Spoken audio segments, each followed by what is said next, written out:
গায়েবী সম্পদের মালিক হওয়ার জন্য 4টি সূরা একসাথে পাঠ করবেন। নবীজি বলেন আল্লাহ পাক তাকে গায়েবী ধন সম্পদ দান করবে এবং গায়েবী সাহায্য দান করবে।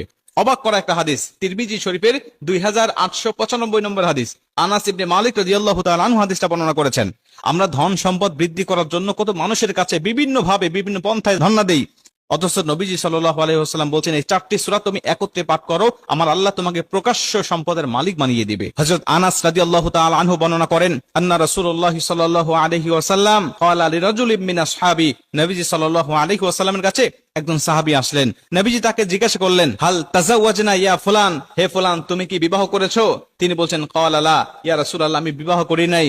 আল্লাহি, আল্লাহর কসম করে বলছি ইয়া রাসূলুল্লাহ, আমি এতটা দরিদ্র, আমি এতটা গরীব, আমি বিয়ে করব এরকম কোন সম্পদ ধন সম্পদ আমার কাছে নাই।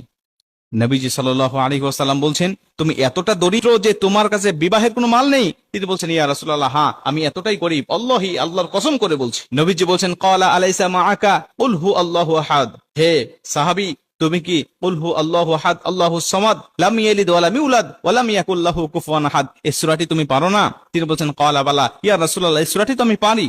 নবীজি আবার বলছেন, ক্বালা আলাইসা মাআকা ইযা জাআ নাসরুল্লাহি ওয়াল ফাত, হে সাহাবী তুমি কি ইযা জাআ নাসরুল্লাহি ওয়াল ফাত ওয়া রাআইতান নাসা ইয়াদখুলুনা ফি দীনিল্লাহি আফওয়াজা ফাসাব্বিহ বিহামদি রাব্বিকা ওয়াস্তাগফির ইন্নাহু কানা তাওয়াবা, এই সূরাটি পারো না?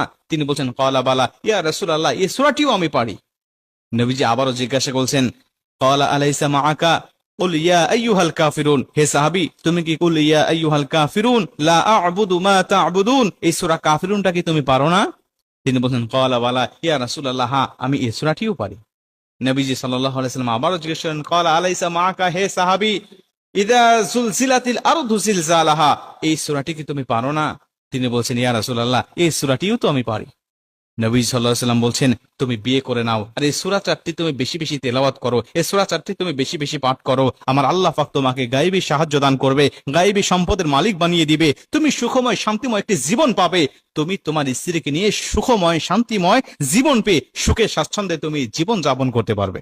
এজন্য আমি আপনাদেরকে বলি, অনেকেই বলে চাকরি বাকরি পাবো, বিবাহ বন্ধনে আবদ্ধ তারপরে হব, এখন হব না। আমি বলি নবীজির এই সুন্নাহকে মেনে নিয়ে, এই তিরমিজি শরীফের 2895 নাম্বার হাদিসটাকে মেনে নিয়ে আপনি আমলগুলো করতে থাকেন, আমার আল্লাহ আপনাকে সম্পদের মালিক বানিয়ে দিবে, আমার আল্লাহ পাক আপনাকে হালাল ভাবে ধনী বানিয়ে দিবে।